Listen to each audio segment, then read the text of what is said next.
قربانی کس عمر میں واجب ہے اگر صاحب استطاعت ہو؟ سحر گل، شریعت کے تمام احکام آپ پر واجب ہوتے ہیں جب آپ بالغ ہو جائیں. تو خواتین کو جب مینسز آنا شروع ہوں تو وہ بالغ شمار ہوتی ہیں، اور لڑکوں کو جب نائٹ فال یا احتلام شروع ہو جائے تو وہ بالغ شمار ہوتے ہیں. اور اگر یہ علامتیں عورت میں یا مرد میں ظاہر نہیں ہوئی ہیں تو اسلامی لحاظ سے جب بھی کوئی لڑکا یا لڑکی 15 سال کا ہوگا تو وہ بالغ سمجھا جائے گا. تو بالغ ہوتے ہی شریعت کے تمام احکام آپ کی طرف متوجہ ہو جاتے ہیں.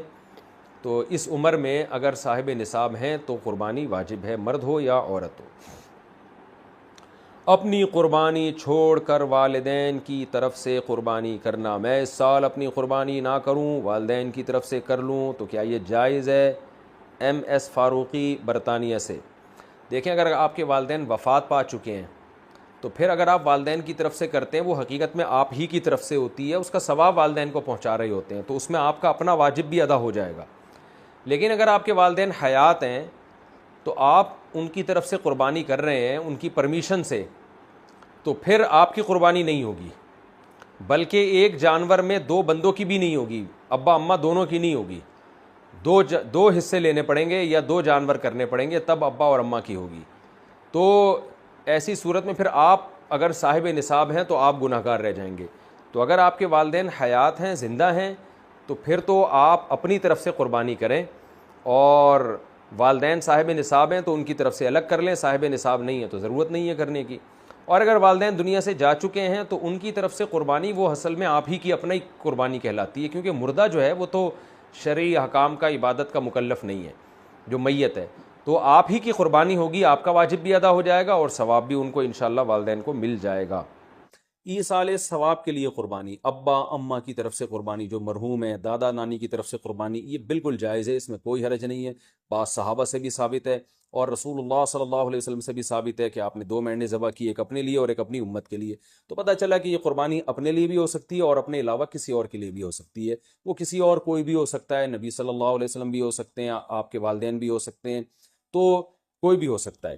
لیکن جب آپ کسی اور کے لیے قربانی کر رہے ہیں تو یا تو وہ دنیا سے جا چکا ہوگا یا وہ زندہ ہوگا. اگر دنیا سے جا چکا ہے تو وہ قربانی کا گوشت آپ خود بھی کھا سکتے ہیں، لیکن اگر وہ زندہ ہے تو اس کی پرمیشن کے بغیر اس کے لیے قربانی نہیں ہو سکتی، کیونکہ وہ ایک عبادت ہے، اور جو زندہ آدمی ہے وہ عبادت کا اہل ہے. جب تک اس کی وہ نیت نہیں کرے گا خود تو اس کی قربانی نہیں ہوگی.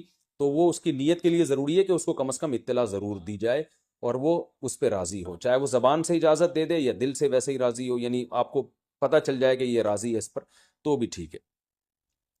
اگر کسی نے وصیت کی تھی کہ میرے مرنے کے بعد میرے لیے قربانی کرنا، اور مال چھوڑ کر گیا ہے وہ قربانی کا، تو پھر اس کی قربانی میں سے بھی گوشت کھانا جائز نہیں ہے.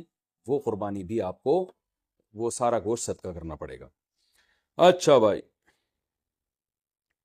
ایک مسئلہ یہ بھی ہے کہ قربانی کسی نے نہیں کی اور بعد میں خیال آیا کاش میں قربانی کر لیتا، تو یاد رکھیں بقرعید کے 3 دن جب گزر جائیں گے تو اس کے بعد قربانی اب جائز، یعنی اب قربانی جائز نہیں ہوگی، کیونکہ وہ 3 دن گزر گئے، قربانی کا ٹائم ختم ہو گیا. اب آپ نے اگر جانور ذبح کیا تو اس کا سارا گوشت آپ صدقہ کر دیں، اور بہتر یہی ہے کہ جانور کی قیمت صدقہ کریں آپ، کیونکہ اب قربانی کا ٹائم چلا گیا. تو اس لیے بقرعید کے 3 دنوں، پھر وہ اگلے سال بقرعید میں بھی نہیں ہو سکتی قضا اس کی. تو بس بقرعید کے 3 دن کے اندر اندر تو جانور ذبح کرنا ہے. اگر آپ نے ذبح نہیں کیا اور آپ پر قربانی واجب تھی، آپ سے غلطی ہوئی ہے، تو اب 3 دنوں کے بعد آپ نے کیا کرنا ہے، اس جانور کا یعنی اس جانور کی قیمت آپ صدقہ کر دیں.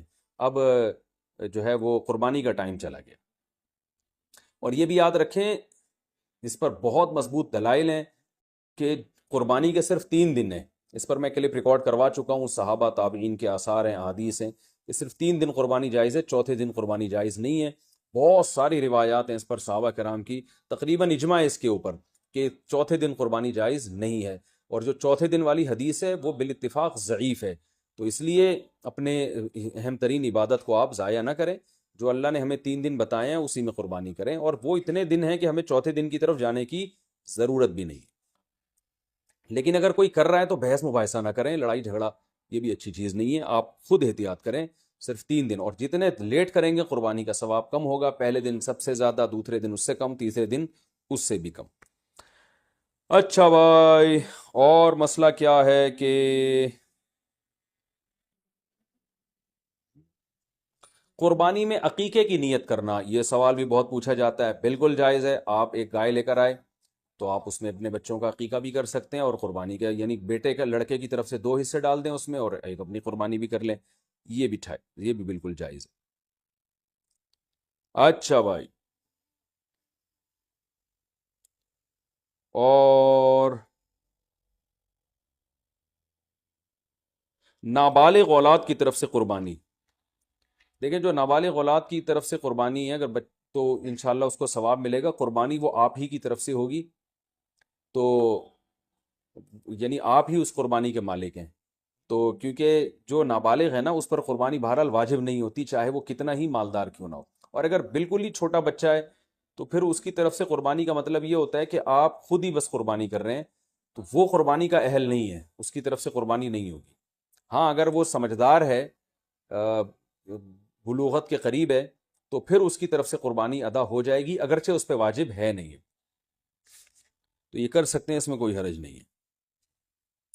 اچھا، ایک اہم مسئلہ یہ بھی ہے کہ اونٹ کو ذبح کرنا یہ سنت نہیں ہے، اونٹ کو نہر کرنا سنت ہے، کھڑے کھڑے اس کی ٹانگ باندھ کے نا یہاں چاقو مارا جاتا ہے، اور ایکسپرٹ جو قصائی ہوتے ہیں وہ ایسے زور سے کٹ لگاتے ہیں کہ ایک دم فوارہ نکلتا ہے، اونٹ بہت جلدی ٹھنڈا ہو جاتا ہے، اور جو اناڑی ہوتے ہیں وہ بہت تکلیف دیتے ہیں جانور کو، وہ گھماتے رہتے ہیں اس میں، اور ان کو صحیح نس ملتی نہیں ہے، رگ ملتی نہیں ہے، اونٹ کا خون کم بہتا ہے، وہ بہت دیر سے اس کی جان نکلتی ہے، تو یہ بہت جو ہے وہ اچھا کام نہیں ہے جانور کو تکلیف دینا۔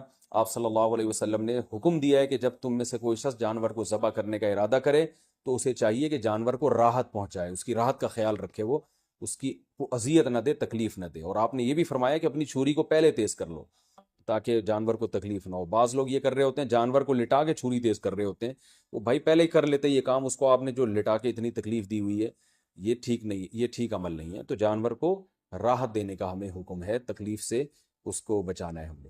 تو یہ کچھ مسائل تھے، اور بھی کوشش کر رہا ہوں کہ کوئی مسائل دماغ میں آ جائیں جو لوگ زیادہ۔ ایک اور مسئلہ رہ گیا کہ قصائی کو گوشت اجرت کے طور پہ دینا جائز نہیں ہے، قصائی کو الگ سے اجرت دیں، گوشت ویسے ہی جب بیٹھا ہو تو کھانا وانا گوشت پکا کے کھلا سکتے ہیں، سب کھا رہے ہوتے ہیں تو وہ بھی کھا سکتا ہے، لیکن گوشت جو الگ سے قصائی لوگ سائڈوں پہ نکال لیتے ہیں، پٹ کا گوشت الگ کر دیا، چانپیں ادھر کر دیں، بہت ہاتھ گھوم رہے ہوتے ہیں بعض قصائیوں کے، تو ان کو منع کریں اس عمل سے، اور خاص طور پہ جو مشترک جانور ہے حصوں والا، اس میں تو یہ عمل اور بھی برا ہے۔ اللہ تعالیٰ عمل کی توفیق عطا فرمائے، وما علینا الا البلاغ۔